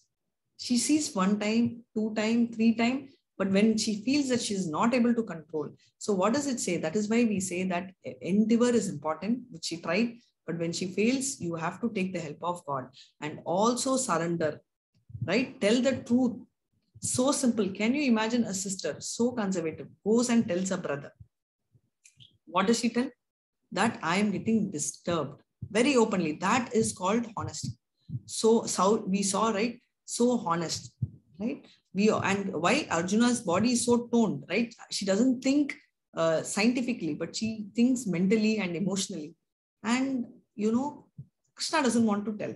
So he says, okay, that is all fine. Tell me one thing. I want to ask you now, do you like Duryodhana? Do you want to marry? She says, I don't want to marry Duryodhana. I just don't like him. I don't like him. She doesn't say I don't want to marry. She says, I don't like him. Then Krishna is thinking, then why did you like? She says, yeah, Balram, I don't want to disrespect Balram. She says, okay. I also want to know something about one more person. She says, who? Arjuna. Like, she's like all over. She's so excited, right? The moment Arjuna name comes, she's like thrilled. You could see so much of vibe in her. And she says, stop. She says, is that Arjuna? Is it why, my heart is beating? Is that Sannyas Arjuna? And Krishna is looking. He is just not replying at all. She's telling, no, because if I'm feeling so much of attraction towards a sannyasi, it cannot be a sannyasi. First of all, he doesn't look like a sannyasi, but that apart. But is it that Arjuna come in a disguise? Because I'm able to feel something different, right? And I always feel it should go. My heart always goes with Arjuna. And if I can feel that, right? Remember, she's seen Arjuna maybe when he was young or something, but I don't know. But it's more like, more of Shravanam, right? And Arjuna, Krishna says, all your expression which you're showing me, if you show even a slightest of this to Balram, right? He will make Arjuna permanently exile. And remember one thing, yes, he's Arjuna, but I don't want you to keep showing this so much, the way you are ruling here, the way you are showing this expression, please do not show. Because that's my friend in stake there. Do not show all this. He will come as sannyasi only, and he tells the story. He says he's come in exile. He's not done disguise and all. That's his genuine rupa. And you can do all this. And yes, Santosh, I'll take your query in 2 minutes. So what is happening now is he's there and he looks at her and she looks and she smiles and gives a red flag. So Arjuna understands that she's understood. Very mild expression. So Arjuna totally understands, because the last day and the next day is her engagement. And Krishna is also telling, not engagement, but the final thing where he says that she will be going to a temple with her friends. And that's the time you have to pick up. So he just gets an okay from her and she acknowledges with a smile and they both part and she comes to Arjuna. Arjuna comes to Krishna and says, Krishna, what should I do? Right? So Krishna says, you don't have time. You can't go back and bring your field. This is my Radha. So we keep telling, right? Many times Krishna does everything. These are all very personal Radhas. They don't share. But Krishna gives his Radha to Arjuna and tells, take this. And this is a very special Radha. It will not stop. Right? And he says, give me 1 minute. I will talk to Yudhishthira and come. He's saying, what are you joking? Are you serious? I'm talking about the girl. He says, yes, I am going and informing Yudhishthira because Yadus are not simple and Yudhishthira should be ready to take this kind of a hit, because tomorrow if Balram gets angry and takes a war against him, Yudhishthira should be ready to fight the war. So this hit, he should be ready, right? And he sends a message, right? And Yudhishthira immediately, Krishna told, go with it, kind of a message. Now these are birds, so don't ask me, no SMS, WhatsApp, but there are enough birds to and go flying, to go up and down, to give information really fast. So what Krishna tells is, remember, you're dealing with Yadus. So you may be a Pandava, you're the best of Pandava, but you're also not, you should know the strength of the enemy. So I am giving you my chariot and you cannot stop it. You cannot stop it anywhere. You start and you have to pick my sister and go, and she will be with her friends. This is the only time, right? Even if you stop, that moment of a blink of an eye, pause you give, they will all know easily that you're trying to kidnap, because everybody knows you, and now you have changed your form also. You have removed the sannyasi form and you've gone into Kshatriya form because your Vanavas is over, because you cannot kidnap as a sannyasi. So you are taking and you're going to stop, means you're like, you cannot, it's an end. So what happens is Arjuna says, okay. So this is a true love story, because there you can see Subhadra with the rest of the girls, right, to the temple to pray. They are heading and Arjuna charging towards, and nobody could make out what was happening. They were charging, even Subhadra didn't notice, and later when she turned, she could see a chariot charging, and obviously she could recognize her brother's chariot. It's not her brother, and she understands, okay, that's Arjuna, and she feels so happy. Before her expression should come out from her mind to her face, Krishna, just as he's going, takes her by her, holds her, and we see in all movies today, right? There is no Arjuna. There is no hero close to Arjuna. Nobody has the body power, nor the hand power or the mind power. As he is going in chariot and he is riding it in one hand, on the other hand, he just catches her and just lifts her in the chariot. Before people could even understand and before anybody could even see her expression, he's already halfway towards his place, right? He is so swift, so fast, horse of Krishna. And by the time they realize and they get up, they're already half the journey up. Balram gets so angry, everybody gets so angry, they react and they want to run. And while everybody are ready to chase, Balram sees Krishna and says, Krishna, is there something which I need to know? Right? Because he's seeing everybody is full of action and Krishna is sitting there calm and composed. And that to imagine, it's not easy to take Krishna's chariot without Krishna's permission. Can anyone steal Krishna's chariot? Is it possible? No. Right? No, Mataji. No, because of the Yadus, Mataji. Yeah, so then he asks Krishna, what are we up to? So he says it's Arjuna, right? This happened. So Balram is so confused. He says, if it's Arjuna, why can't Arjuna just come up and ask? Because Arjuna is their cousin and he has the first right to marry her. He's a Kshatriya and Balram loves Arjuna, right? And there were two reasons. Reason one is because Balram had already selected Duryodhana. Second is Duryodhana also happens to be a student of Balram, right? So, and since they're already engaged and the word was given, if Arjuna comes and asks and he says, no, Arjuna can't go against the word of Balram because of the elderly respect, right? The not brother, but then brotherly kind of respect, right? And he has already taught a lot of them also. So he cannot go against the word of Balram because Balram is also the expansion. And Mataji were asking, right? So tomorrow I'll tell you about expansions, incarnations and all. Is the expansion of Krishna himself. So he cannot go against it. So he had no choice but to take. And then obviously he was very angry and then Krishna convinced him and he also explained Subhadra how simple both were and Subhadra loved. And finally Balram gets convinced and he says, okay, call them back. Right? So no marriage there, call them back here, I will only conduct. So they all come, Yudhishthira also brings them, they all bring them back and then.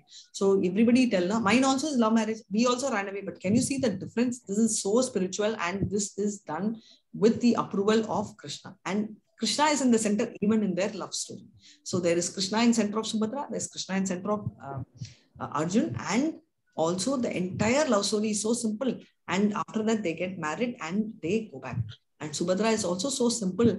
And she gets so angry with Arjuna and she tells, you can do whatever, you can go, you have a new wife, why do you have to come? All that she throws tangents. Right? He could have done, but he wanted to convince her to. And he could not take permission of her, but he wanted to convince her. And Subhadra says, I will do this job. And she goes there, not as a queen, not as Krishna's sister, but as a maid. She says that I need a job. And after getting impressed with her, she asks, who are you? She says, Krishna's sister. And that time Draupadi loves her and she hugs her. And she says that so simple, right? So simple, no ahankar, not telling that, because Subhadra was also a princess. Princess, already married now, Arjuna's wife, nobody can do anything, Krishna's sister, right?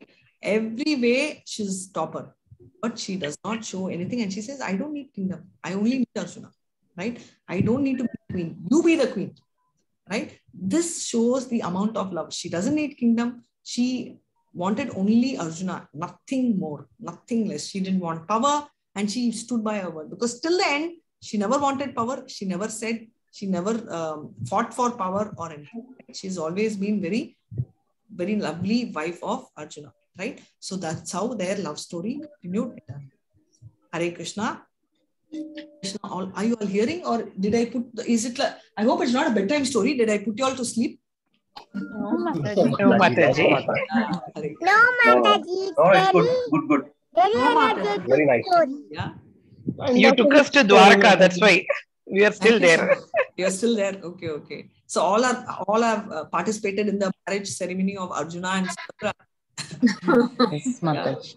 Yeah. So I also particularly I loved, the chariot approaching and all that, when I read and heard, I really enjoyed. Hare Krishna. Yeah, Mataji, that part only I loved the most. You love the most. He goes and he just took Subhadra with one hand and he puts it. Oh, very nice. Okay. Hare Krishna. See, at the age of 9 also, what part of stories are attracting kids? Thank you so much. And anyway, Hare Krishna. And thank you so much, Manasvi. Very nicely chatted. Thanks to each one of you all. Child prodigy. A lot of people have appreciated you. So let's do that. Attendance is there. Please mark. See, Radha Mataji has said superb, Manasvi. And Meenakshi Mataji has said child prodigy. Meenakshi, isn't your daughter here? Because I would have wanted her also to. Oh, Hare Krishna Mataji. No. She just, I think, walked out. She was having another class. No problem. So tomorrow Mataji, maybe let her come for 7 o'clock. I need support for 7 o'clock. Please. Yes, I will send her, Mataji. Definitely. Thank you so definitely. Much. Hare Krishna. Mataji, I have a query. Like you said that for Bhagavad Gita, we should not be donating it. We should be like giving it somebody, asking them to purchase. What is the Maybe difference? I will word it properly. I never said we should not. Did I say that? You can gift a Bhagavad Gita, you can donate. But I told at least try selling one, because then you will talk about Krishna. See, a gift. Bhagavad Gita is a great gift. Please gift. I'm not stopping that. It can be a great birthday gift. It can be a great wedding gift. But what I was telling you is try to, because when you gift someone, the people who receive may not know the value.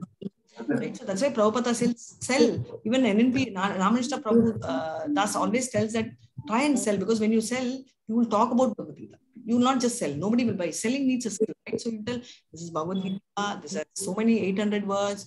This is told by Krishna. Like all this speciality, 700 words. So all this you tend to talk to someone, at least 2-liner. So you will have Krishna Katha, and the person will buys with the money will at least open the book. Generally, gifts are always stocked in the corner. That is why. Hare Krishna. You got it right. So you can gift, but try to sell, because you are able to understand yourself. Hare Krishna. Vijay Kumar Prabhu, wonderful as always. Manasvi, Hare Krishna. Thank you so much. Manasvi, thank you so much. So sweet. You have replied. Oh, Saraswati Radhika Mataji, you already messaged. Ramananda Rai was Visakha. Ramananda Rai was actually Arjuna. Also had Lalita and Vishaka. It was a combination of all. But largely it was Arjuna. Hare Krishna. Akshay Reddy, thank you, Mataji. Excellent session. Hare Krishna. Thank you. Komala Mataji, superb Mataji. Thank you.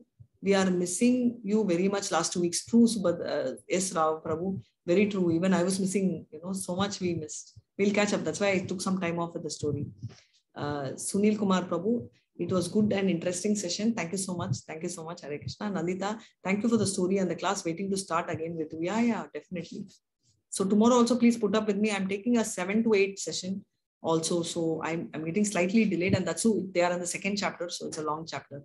Neeraja Mataji, very nice session, Mataji. Thank you so much. Uday Shankar and Nandita Mataji, you can play Prabhupada's video tomorrow. Dada, if you can continue. Sure.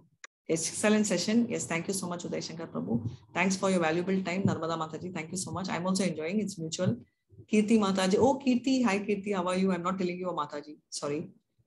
Great session, Mataji. Thank you. Hare Krishna. Yes, Chitra. refreshing and wonderful session. Story session by Manasvi, and you were brilliant. Oh, thank you so much. Yeah, I don't know. I think I love the story of Manasvi. So beautiful. And I love my story also this time, because I think it was such a beautiful story. Thank you so much. I think we all know the story, but sometimes when we hear the story again, that's the difference, right? Even movies, people say I watched 3 times, 4 times, but then beyond a point you get bored. But these spiritual stories, these devotional stories, these stories are so refreshing, right? How many ever times you hear, you want to hear more and more. Yeah. So, Mataji, for me, it's the first time. First time? Wow. Yes. Because you're too small. That's why I was thinking, oh my God, Manasvi is there. But then I know that you're very, very old by mind. So I thought you can also know the story. Yeah. I remember reading it in Amar Chitra stories, Mataji, as a child. Okay. So, okay. Hare Krishna. Thank you so much. So thank you so much. So come on, we'll all end the session. Hare Krishna, all of you, Hare Krishna. And questions. Yeah, sorry, question answers. Any questions? I thought all questions over. Yes, Santosh Prabhu, so sorry I missed you. Please go ahead. Mataji, I have multiple questions if you please allow me. And if time permits. One is, Mataji, if I want to go through your past sessions, from chapter 1, suppose if I want to brush through, I was trying to search on the net, but I didn't find.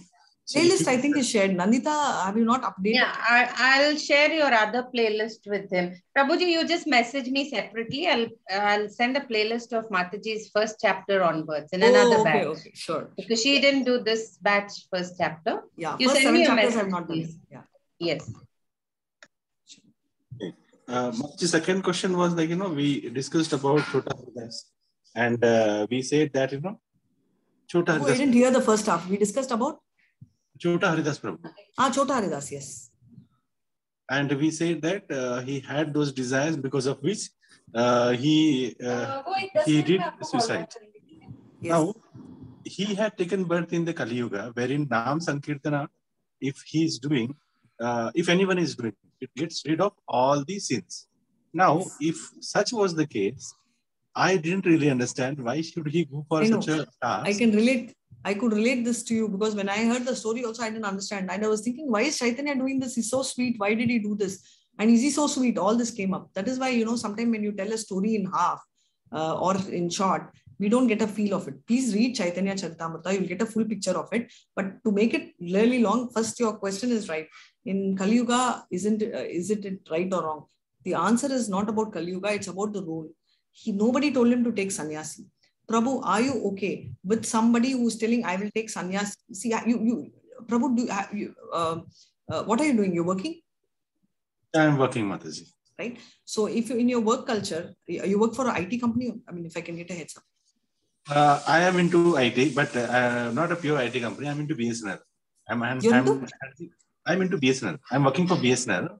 Okay. So if you're working for BSNL, so you might have occasional get together or something like that, right? So that time in, a cake cutting celebration, certain things are normal, right? So you will see a colleague of yours feeding another colleague who may be of opposite gender. Yes or no?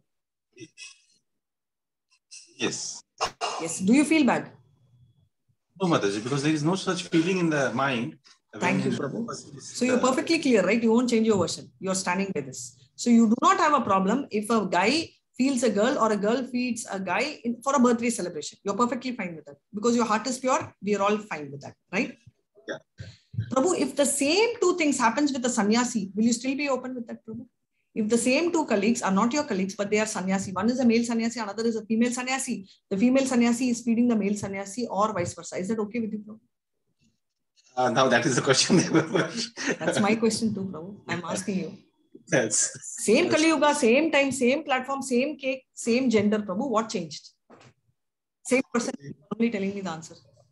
Thing is, if they have nothing in mind, there is no problem. But if Prabhu, you just didn't tell no problem for me, Mataji. You took few seconds. Why?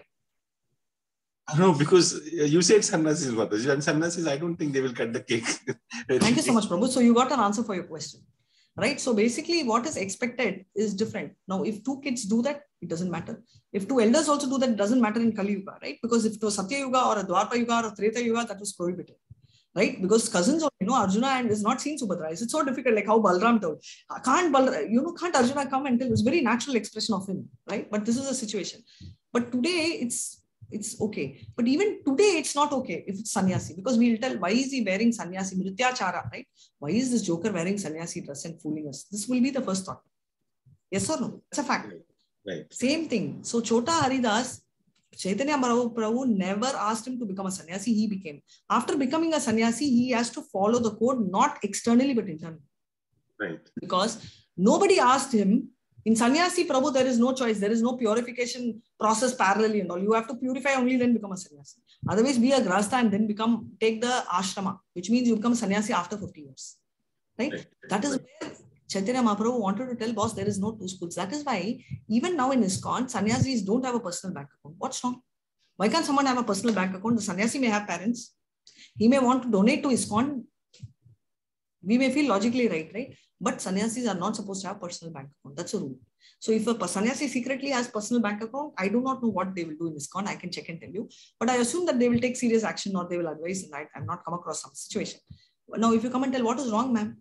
You have 4 accounts, you have 5 accounts. What is wrong? Because role changes. If you have 10 accounts, also nothing wrong. But you have 10 accounts and 10 different names, that's wrong. Right?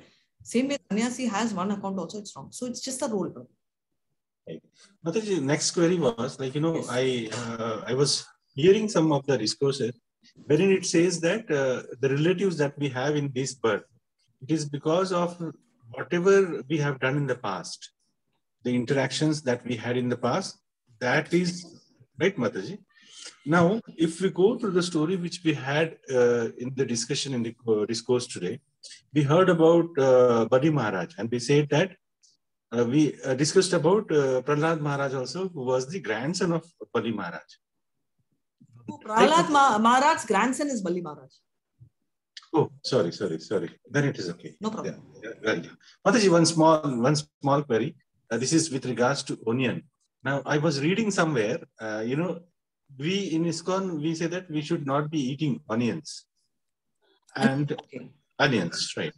But there was a material which I was reading, which says that if you cut the onion vertically, it will look like a conch, that is the shankha. And if you cut the onion horizontally, it will look like a chakra. Yes, what is your doubt, Prabhu? Yeah, so if it is resembling 2 of the great devotees of Krishna, I couldn't relate it, Mataji, because after reading it, I got confused. Okay, no problem. So first I will tell you 2 different things. Yes, what you told, both are correct. But the reason for not eating onion has got nothing to do with Sangha or Chakra. Largely, it is to do with the quality. Now, that's why I was hearing your question clearly. Onion has good quality and bad quality, right? The quality, onion also has certain plus points like digestive system and all that. I'm talking scientifically. But it also has a lot of bad qualities which will increase your Rajaguna and Tamas. Already you're fighting so much in the material world to get rid of the Raja and Tamas. Now, if you keep eating it, it's just like a drug, right? I keep telling that I will not harm anyone, but I keep taking drug. One day you will harm someone, right? So the same way, onion, you keep feeding in so much of onion. And what happens is you are parallelly trying to make yourself calm, but it will provoke you. It will create anger in you. It will create anxiety in you. All these qualities are given by onion. That is why onion may have plus quantities like digestive system and all. It speeds up, but it also has so the negativity outlays plus points. So no onion, no temple, not ISKCON. No temple will allow cooking onion food for any god. No, I'm not talking about Durga Puja and all, but broadly, no Vishnu temple. To my knowledge, even Shiva temples and all don't allow onion. Any Shiva devotee is here can help me. So that is one. Second thing is, yes, Manasvi has given very scientific negative prana, and the story is also there, which she will tell tomorrow. So negative prana and all, it's okay, Manasvi, don't forget, tomorrow you'll tell the story. It increases, which is also true, because that is why onion is stopped. And also pushpam, patram, payam, toyam, right? Patram, pushpam, payam, toyam. I don't know why I'm spilling. I think it's after 9 effect I can feel. So all this, is mentioned where this is not a part of it. So we do not take anything outside of Krishna Prasad. This is not approved in Krishna Prasad. That is why. One is for mentality, second for thing. Now, whether it looks like a conch or this is not thing. And the other reason is, there was this story of, about Mohini Rupa, right? When Krishna took the Mohini Rupa for the nectar, that time there was one demon who actually fooled and took the nectar. So at that time, they chopped, and the head of this, who is that? Can you read? Rahu, right, was hanging. And that time, from this blood only, both onion and garlic came. So though it has plus point because of the nectar, but it is also from an asura, so it has negative quality. So we don't take. That's one more very spiritual reason. Hare Krishna. Right. Thanks a lot, Mataji. Hare Krishna. Hare Krishna. Hare Krishna. I have a question, ma'am. Yes, madam. I know a part of the story of Chota Haridas Thakur. Yes. And I also know that he repented a lot, and Chaitanya Mahaprabhu said, choose, and the disciples put in a word for him, but he staunchly said, choose me or him. And of course, they all stayed with Chaitanya Mahaprabhu, and he was isolated and ignored, and he went on along and committed suicide. And what I forget in the story is when his suicide was reported to Chaitanya Mahaprabhu, what was his reaction? I forget that part of the story. Yeah. So and basically, was Chota Haridas Thakur reborn as an associate of Chaitanya Mahaprabhu? I do not know that. Okay. Whether Chota Haridas was born or not, but these are all pastimes for us to give an example, living example, right? Just like how Ajamila. All these stories are coming up. Now, Chota Haridas, why? If you doubt what, see, first and foremost, two things. When a king or a judge gives hanging, capital punishment, we don't say wow. He breaks the pen, thinking that he should not repeat it. But actually, he should ideally repeat, because if he's going to do that, the person's karma ends there. Otherwise, it gets carried forward. So that is even Chaitanya Mahaprabhu meant, right? Oh, he's dead. It's good, because his body, when it leaves, his sins will get abandoned. His karma will leave. So with that thought only, Chaitanya told good for him. He didn't, because devotee always thinks good, right? So he doesn't feel good of his death. He feels good that he gave up the body, which is the cause for all these wishes, which is the right answer for him, because that's how a sannyasi should be. Because if he's not able to, certain things are not right, but certain things, there is something called Anushmaran and Anukaran, what we should follow, what we should not follow. One more example is Surdas, right? We saw, not Surdas, Bilba Mangala Thakur. Bilba Mangala Thakur had eyes, but he could not control his urge, but he blinded. But Krishna has showed his way. But do we encourage that? We don't even encourage fire, walking in the fire, right? Because, or anything for that matter, bodily, we don't have the right, because it's not our body, but his motive. He wanted Krishna, and therefore he decided with this body, he is able to focus. With his eye, he wanted to put an end to eyes. There is bhakti highlighted. But if we also tell, okay, I will not see, I'll poke my eye, nothing highlighted. It's not great.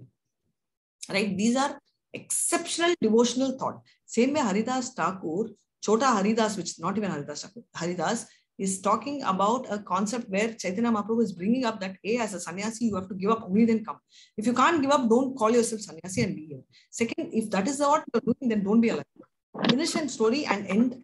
It's not that he's encouraging suicide, but he's also trying to tell so that your body is not craving for it. These are all examples for maintaining standards. Otherwise, everybody will tell, okay, he also did, I'll also do. That is why Chaitanya Mahaprabhu never met his wife ever, because as per sannyasi, once he leaves the village, the sannyasi is not supposed to step into the village, which is why he never came to Navadip. He is born in Navadip. He never came to Navadip. He went to Advaita Acharya, which was a neighboring place from Navadip. Hare Krishna. So I have one more sub-question. So repentance, what is the difference between repentance and atonement? And both of them don't work. Isn't that right? Okay. So repentance and atonement are two different things. Atonement, you don't necessarily have to repent in. For example, I do an atonement. I have done a mistake. Okay. I want the mistake to be not fruitified, but rectified. Right? Then I do atonement. Example, I go to a jail. I get atoned. Right? Okay. I do a particular prayadiksha, they say, right? Like I go down a temple for 5 times or 100 times, or I light 50 times. I may not repent, but I may be scared that if I've done a mistake, and if this is going to be hovering as a sin in my head, it can affect me materially or so I may do an atonement. Repenting is different. Repenting, I need not do an atonement. I may, either ways. But repenting is where I feel I've done a mistake and I really feel bad. I don't want to repeat that again. Example, Ajamila. Ajamila did not do any atonement. He only repented. If you see, he went to Haridwar is because of a reaction of atonement. I mean, reaction of repentance, because he decided this is not right. But he never did any atonement. He just left the place and went to a spiritual journey. So there it's repent, right? Atonement is like anybody can do. Everybody, many does atonement, right? Like in a church, do they repent? If they repent, good, they won't repeat. But most of the time they don't. They only do atonement. I have a Christian friend. I asked, what do you do? We'll go and tell sorry. Okay, but then why are you doing? It's like confession. I said, I understand the meaning of confession, but why do you? Desires are not going. We will have the same desire. No, so we'll do the same mistake. This was the explanation. Babre, what is this?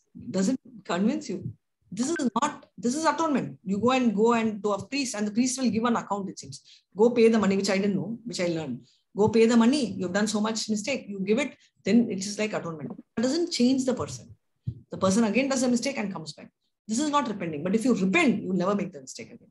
Correct. It's like buying freedom from my sin. Paying and buying freedom from my sin, which doesn't. And Chota Haridas did not repent or atone. He did not atone, but he repented, but it was too late. Oh, too little, too late. Okay. Too wrong, I would say. Not even late. It was too wrong. He took a role of a sannyasi and then you can't repent. You have to play your shoes.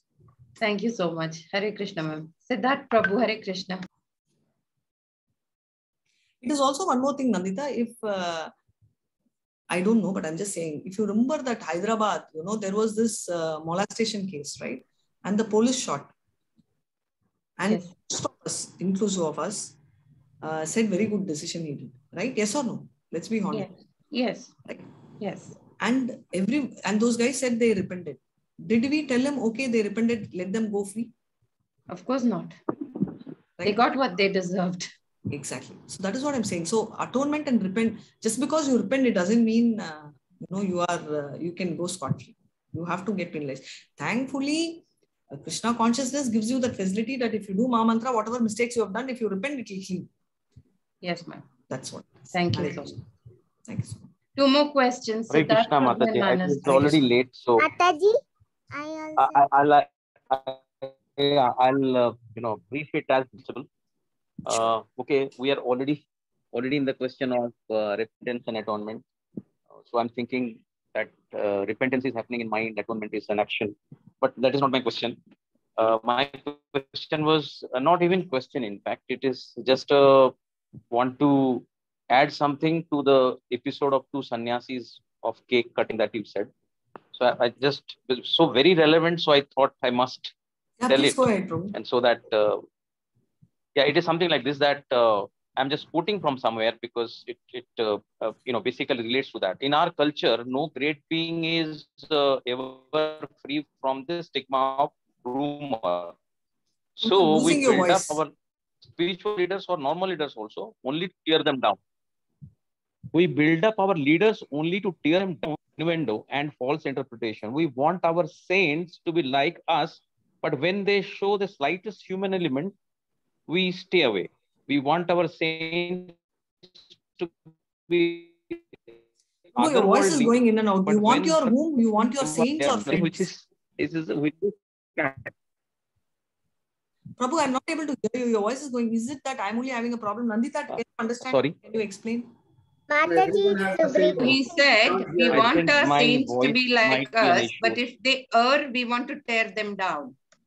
If they make a mistake or err, then we want to tear them down. Okay, if we make an error, okay, we want to, if err, we have to, yeah, so?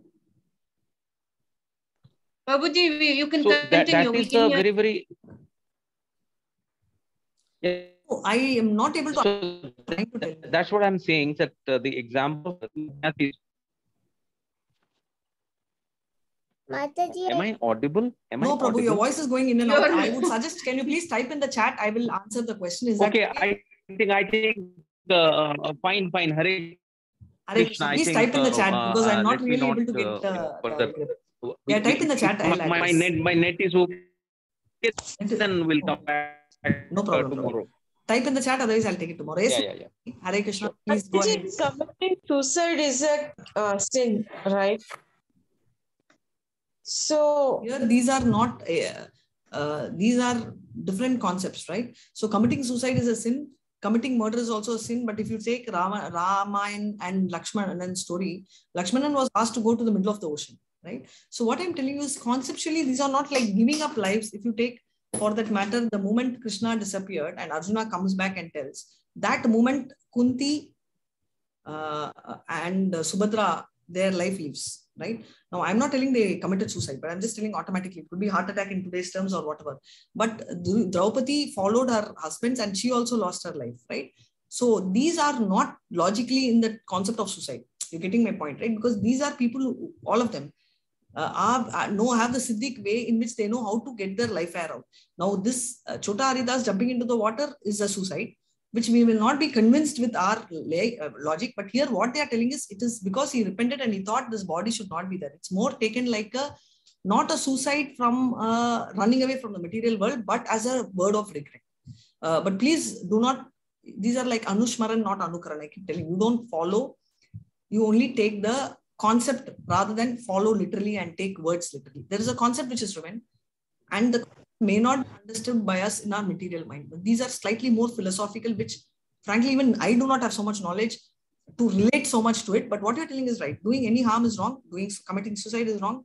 You get ghostly bodies. But Chota is more because of the fact that he regretted and he thought he got an apt punishment. It shows not just Chota does, but it shows that Chaitanya Prabhu will not tolerate this kind of Mrityachara. Hare Krishna. Mataji, I have a doubt. Yes, go ahead. Yes, Mataji. So I have two doubts. First doubt is, what is the difference in Chota Haridas and Haridas Thakur? Two different people. Means like, what is the difference? What they did? Chota Haridas was a sannyasi. Haridas Thakur, I'll tell you tomorrow. It's a big story. Then you'll understand. Okay. And what Ramananda Rai, like, I don't know who was he a follower of Chaitanya Mahaprabhu, or like who was he? Nandita, you know Ramananda Rai's story, no? No, not completely. He's the person who saw Chaitanya Mahaprabhu as Krishna and Radha. Means he was, Krishna revealed himself like that to him. I remembered, yes, Mataji. One photo is also there. He's praying to Radha and Krishna. So tomorrow you get that photo and display to the entire class. And tomorrow I will tell you the difference of Chota Haridas and Haridas Thakur at the end of the class, if you remind me. Okay, Mataji, I'll share the story and the screen as well. Okay, dear. Hare Krishna Mataji. Hare Krishna Mataji. Yes. Not to take much of your time. Actually, Aradhya has arrived. So it is like you wanted to share anything with her. No, Aradhya, please come off tomorrow also at 7 o'clock. I'll need your help for chanting. Hare Krishna. Yes, Mataji. Hare Krishna. Hare Krishna. Thank you so much. Sorry, I think I have to wind. My throat is gone. I've been doing like 3 sessions today. From morning 6 o'clock, I started Srimad Bhagavatam. This one is in a row, and I'm not used to. I'm not a professor, so I really can empathize how professors teach. I'm just not able to take this stretch continuously. Thank you so much. If it's okay with you all. Any further? Thank you, Mataji. Thanks a lot, Mataji. Hare Krishna, Mataji. Thank you. Thank you, Mataji. Thank you so much. It's my pleasure. May I end the meeting, please? Please, thank you so much. Hare Krishna. Thank you for attending class. Hare Krishna. Hare Krishna. Hare Krishna. Hare Krishna. Hare Krishna, Mataji. Hare Krishna. Hare Krishna.